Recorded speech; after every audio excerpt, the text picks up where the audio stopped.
శ్రీ గురుభ్యో నమః. సౌందర్యలహరిలోని 41వ శ్లోకం గురించి చెప్పుకుందాం.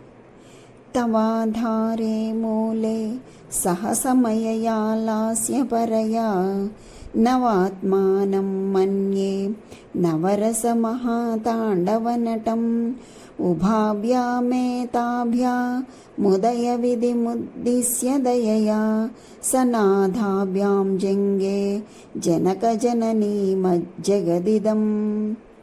ఇందులో మూలాధార చక్రం గురించి వివరించారు. పరమేశ్వరి మూలాధార చక్రంలో ఆనంద భైరవిగా నువ్వు సున్నితమైన నృత్యాన్ని చేస్తూ ఉంటావు. నీతో కలిసి శృంగార హాస్య కరుణాది నవరసమయంగా ఆనంద భైరవుడు తాండవాన్ని అంటే భయంకరమైన నాట్యాన్ని చేస్తాడు. ఆ విధంగా మీరిద్దరూ ఒక్కటయ్యారు. దాని ఫలితం ఈ సృష్టి, దానికి మీరు తల్లిదండ్రులు. దానికి ఫలితమే మీరిద్దరూ ఒక్కటయ్యారు. దానికి ఫలితమే ఈ సృష్టి, ఆ సృష్టికి మీరు తల్లిదండ్రులు అయ్యారు అని చెప్పి శంకర్లు తెలియచేస్తున్నారు. ఓ భగవతి, తవ నీ యొక్క మూలే ఆధారే మూలాధార చక్రం నందు లాస్యపరయ నృత్యమునందు ఆసక్తి గల, అంటే నృత్యము అంటే స్త్రీ నృత్యాన్ని లాస్యము అంటారు. సమయయా సహా సమయ అను పేరుగల శక్తితో కూడి 9 రస శృంగారాదులగు రసముల చేత మహత్ అద్భుతమైన తాండవం నాట్యమునందు, అంటే పురుషుడు చేసే నృత్యాన్ని తాండవం అంటారు. నటం అభినయించు నటుడైన నవ ఆత్మానం అంటే 9 రూపులు గల ఆనంద భైరవుని మన్యే ఎరుగుచున్నాను. ఉదయ విధిం అంటే జగత్తు యొక్క ఉత్పత్తి చేయు కార్యమును ఉద్దేశించి ఏతాభ్యాం ఈ దయయా దగ్ధమైన లోకమును మరలా ఉత్పత్తి చేయవలెను అను కారణమును కూర్చిన కనికరము చేత సనాదాభ్యాం ఒండరులు కలిసికొన్న ఉభాభ్యాం మీ ఇద్దరి చేత ఇదం జగత్ ముందు చెప్పబడిన ఈ జగత్తు జనక జననీ మత్ అంటే తండ్రి తల్లియు ప్లస్ తల్లిదండ్రులు కలదే, జంగే అంటే ఉత్పన్నమైన ఆనంద భైరవి అంటే భైరవోపాసన అవుతున్నది అని. తల్లి భగవతి, నీ యొక్క మూలాధార చక్రం నందు లాస్యరూపమైన నృత్యమునందు మిక్కిలి ఆసక్తురాలై సమయ అను పేరుగలదైన శక్తితో శృంగారాదులకు 9 రసములతో ఒప్పారు తాండవమను నృత్యము నటించునటులైన వానితో నవాత్మునిగా 9 రూపాలు గల వానిగా తలుచుచున్నాను. ఈ ఉభయులైన ఆనంద భైరవుడు మహాభైరవియు కనికరముతో కూడినవారు కాగా ఈ జగము పుడుతూ ఉన్నది.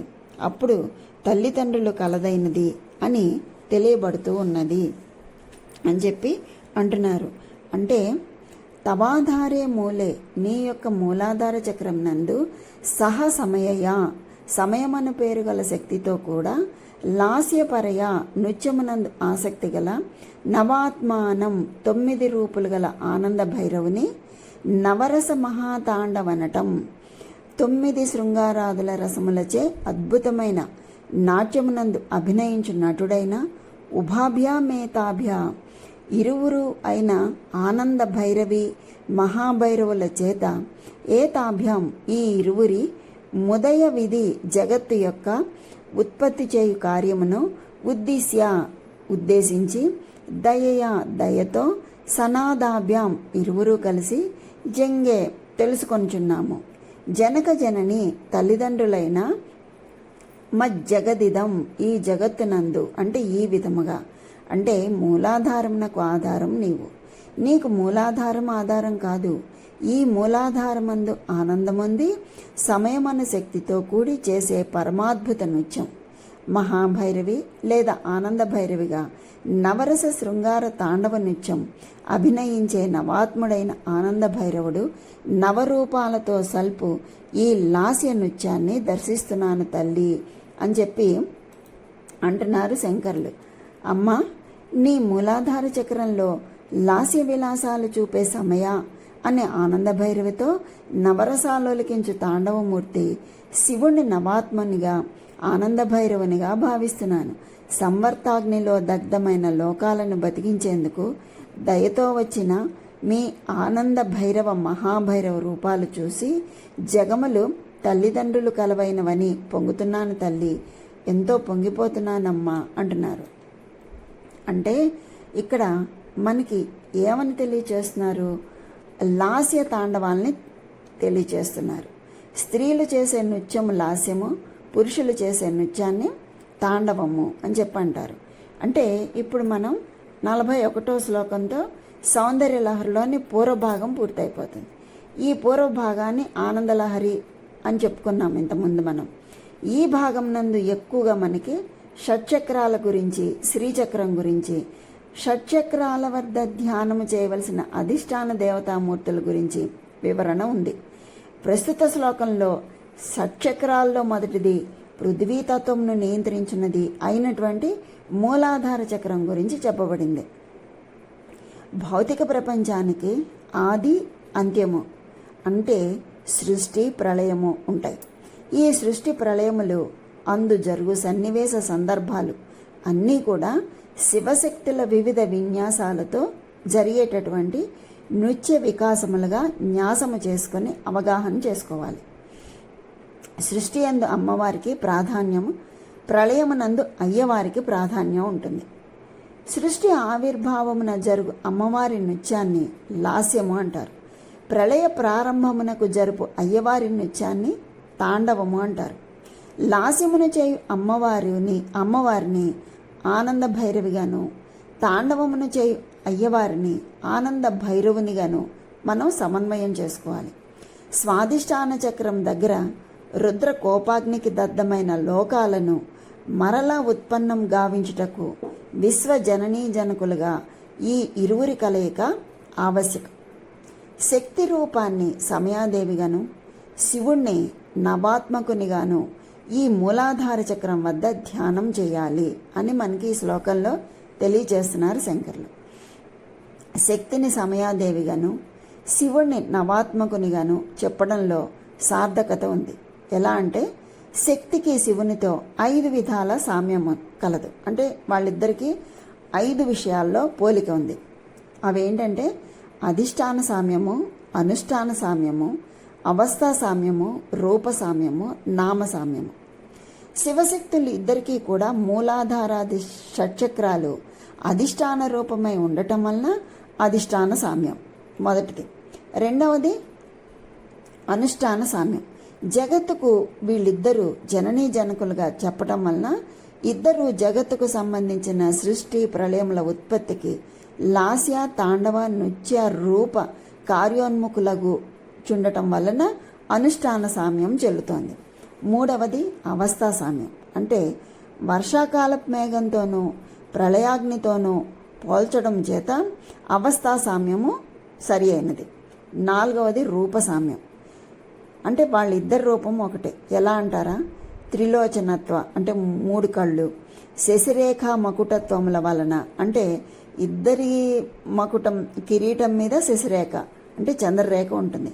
పరస్పర దేహార్థ పరిపూరక శోభనత్వం వలన రూపసామ్యం చెల్లుతుంది. ఇద్దరు అర్ధనారీశ్వర రూపం కదా. తర్వాతది నామసామ్యం. పేర్లు కూడా ఒకటే. ఎలా అంటారా? శివ శివ, శర్వ శర్వాణి, భవ భవాని, రుద్ర రుద్రాణి మొదలగు నామ యుగళముల వలన నామసామ్యం సరి అయింది. ఈ పైన చెప్పినటువంటి ఈ 5 విధముల సామ్యము శివునితో శక్తికి సరిపోవటం వలన శక్తిని సమయాదేవిగా చెప్పడం జరిగింది. ఇక శివుణ్ణి నవాత్మకునిగా చెప్పుటలో కూడా సార్థకత ఉంది. ఎలా అంటే ఇంతకుముందు మనం చెప్పుకున్నాం నవవ్యూహాలు: కాలవ్యూహం, కులవ్యూహం, నామవ్యూహం, జ్ఞానవ్యూహం, చిత్తవ్యూహం, నాదవ్యూహం, బిందు వ్యూహం, కళావ్యూహం, జీవవ్యూహం అని నవవ్యూహాత్మకుడు అవటం వలన శివుణ్ణి నవాత్మకునిగా చెప్పడం జరిగింది. ఈ నవవ్యూహాల వివరణ మనకి 34వ శ్లోకంలో శరీరం త్వం శంభో శశిమిహిర వక్షోరుహం అన్న శ్లోకంలో మనం వివరంగా చెప్పుకున్నాం. దీన్నే మనం శక్తిపరంగా చెప్పాలి అంటే వామ, జ్యేష్ఠ, రౌద్రి, అంబిక, ఇచ్ఛ, జ్ఞాన, క్రియ, శాంతి, పర అని నవవ్యూహాలు ఉన్నాయి. శ్రీచక్రం శివయోర్వపు అనే దాన్ని బట్టి చూస్తే చతుర్భి శ్రీకంఠై అని మనం 11వ శ్లోకంలో చెప్పుకున్న ప్రకారం శ్రీకంఠుని కోణములు 4, శివయువతి కోణాలు 5 కలిసి మరలా 9 మూల త్రికోణాలు అవుతున్నాయి. ఈ విధముగా శివుడు నవాత్మకుడని చెప్పడంలో సార్థకత ఉంది. మూలాధార చక్రము భౌతిక ప్రపంచానికి ప్రధాన కారణం, ఆధారము అవుతుంది. దీని విశిష్టత దాని పేరులోనే ఉంది. దీని విశిష్టత యోగ వాసిష్టంలో కూడా తెలియజేయబడి ఉంది. యోగము అసలు ఈ చక్రంతోనే ప్రారంభమవుతుంది. ప్రాణశక్తి వృధా కాకుండా నిరోధింపబడి చక్ర విలసనమునకు తద్వారా జీవ వికాసమునకు దోహదపడే విధముగా చేయనదియే కుండలిని యోగం. ప్రారంభ చక్రమైనటువంటి మూలాధార చక్రం దగ్గర కుండలిని యోగ సాధన ప్రారంభం ప్రతిఫలాన్ని సాధించగలుగుటయే గొప్ప అనుభూతి.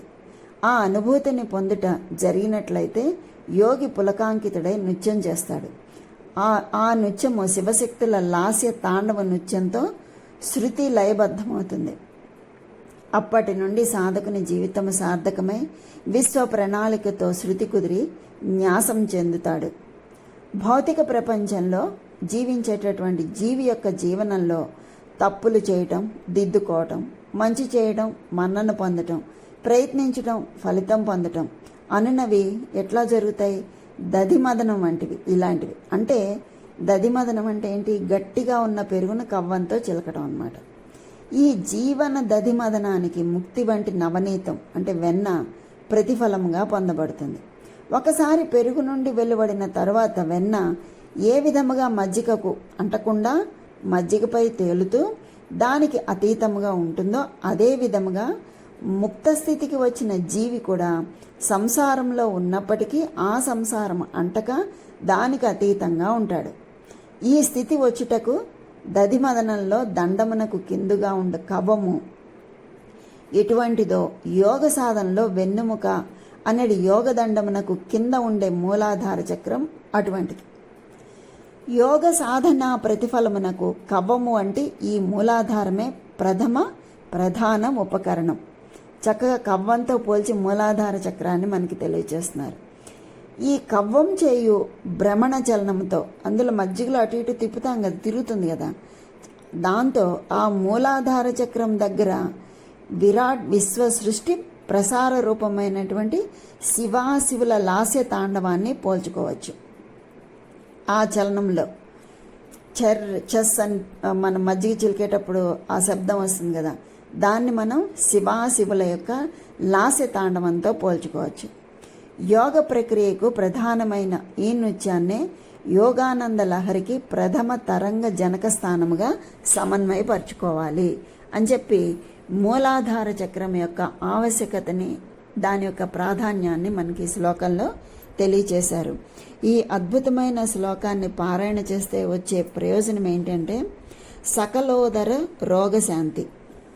అంటే మనకి ఉదరానికి సంబంధించి వచ్చేటటువంటి రోగాలు ఏమన్నా ఉంటే అవన్నీ కూడా నివారింపబడతాయి. దీనికి మధుని నివేదన చేయాలి, 30 రోజులు పారాయణ చేయాలి, రోజుకి 1000 సార్లు చేయాలన్నమాట.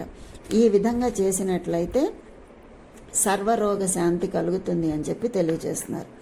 ఇక్కడితో మనకి ఆనందలహరి 41 శ్లోకాలు సమాప్తమయ్యాయి.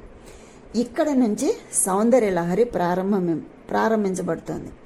మనం రేపటి 42వ శ్లోకం నుంచి అమ్మవారి యొక్క సౌందర్య లహరిని చెప్పుకోబోతున్నాం. అసలు ఎంత బాగుంటుందో! ఇప్పుడు ఆనందలహరే ఎంత ఆనందంగా ఉంది, కానీ సౌందర్య లహరి ఎంత సౌందర్యంగా ఉంటుందో మీరే వింటారు. ఎంత అద్భుతంగా ఉంటుందో ఆ తల్లి యొక్క సౌందర్యం. ప్రతి అవయవాన్ని వర్ణిస్తారు శంకరులు. చాలా అంటే చాలా అద్భుతంగా ఉంటాయి. ఇకపై నుంచి వచ్చేటటువంటి శ్లోకాలన్నీ కూడా.